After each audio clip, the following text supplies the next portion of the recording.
X সমান সমান -1, তাহলে x to the power 1 into x square into x cube dot dot dot dot x to the power 50 সমান সমান কত?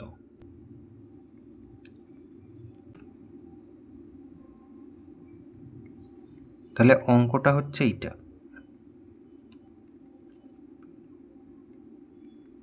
এখানে আমরা যোগ করব, এই যে গুণের সময় সূচক যোগ করতে হয়, তাহলে যোগ করব কেমনভাবে? এই যে 1 থেকে 50 পর্যন্ত সংখ্যাগুলো যোগ করব। এই যে 1 যোগ 2 যোগ 3 ডট ডট ডট ডট যোগ 50 পর্যন্ত। তাহলে এত সংখ্যা যোগ করতে গেলে তো অনেক সময় লাগবে, তো তার একটা নিয়ম রয়েছে।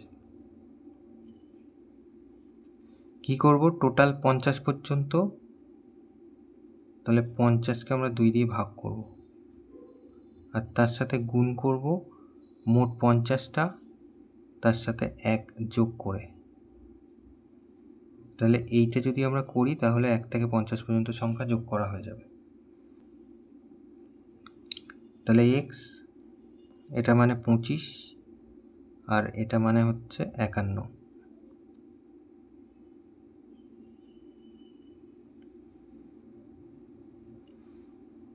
তাহলে 25 একে 25, সাথে 2, 5 25 125, তাহলে 127।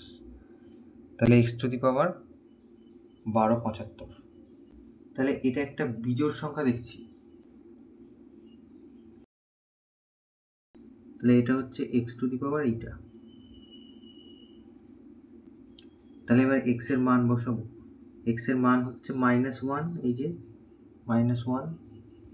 তাহলে এই যে -1কে যদি আমরা, তাহলে -1কে যদি আমরা 1275 বার যদি গুণ করি তাহলে সেটা কত হবে? সেটা -1ই হবে, কারণ এটা বিজোড় সংখ্যা। বিজোড় সংখ্যায় মাইনাস গুণ করলে মাইনাসই হয়, তো উত্তর তাহলে -1। এটা উত্তর।